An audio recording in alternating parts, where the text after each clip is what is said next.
Hi guys, I'm back with another video. The story is written by Duduzile Zuma-Sambudla. It says, Duduzile Zuma-Sambudla appears in court wearing modern day terrorist shirt amid terrorism charges. So he's just mocking the whole thing. I'm this woman, I'm follower. Yeah, I'm she's beautiful, she's a beautiful sister. But it seems like she doesn't have a heart, guys.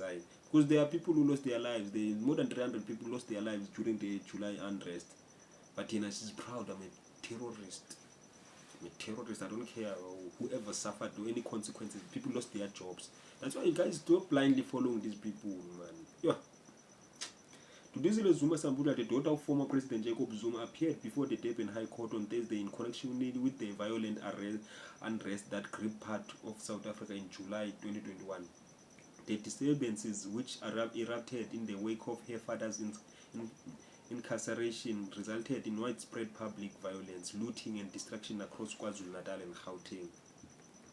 Zuma-Sambudla, who was all smiles in the courtroom, is facing serious allegations linked to her social media activities during the unrest. She wrote a t-shirt with the word "modern day terrorist," proving that she knows there will be no consequences, or maybe she knows that she didn't do nothing.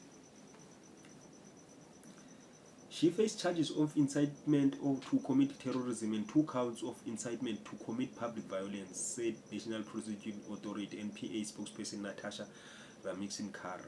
The trial is scheduled to take place over the next 2 weeks at the Durban High Court, running from November 10 to 21, 2025. Allegations are that Zuma-Sambudla used her online platform to encourage acts of violence and public disorder during the week-long chaos, which claimed over 350 lives, 350 lives, and cost billions of rands in damages and job losses and stuff.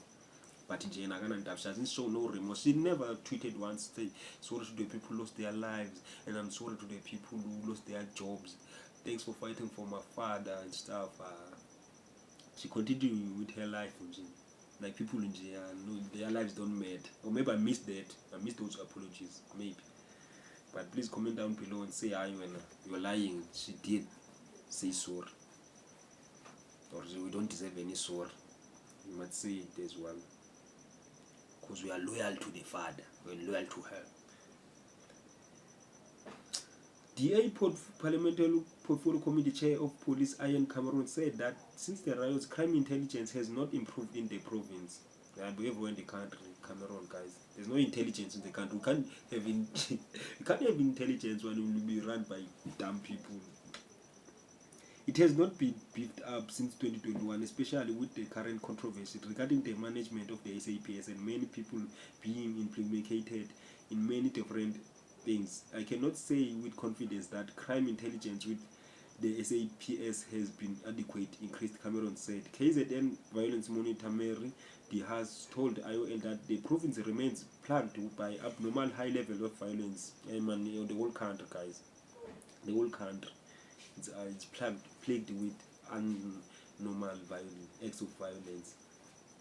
High levels, abnormal. Highly sophisticated unknown forces were attempted to destabilize the province, said they has. This is a warning, especially in light of the standoff between the provincial commissioner and the police minister. Hi guys, everyone in the country can't be KZN. That is not KZN only, guys. The whole country is in shambles. Is in shambles. We need moral high ground, guys. We need moral high ground as people.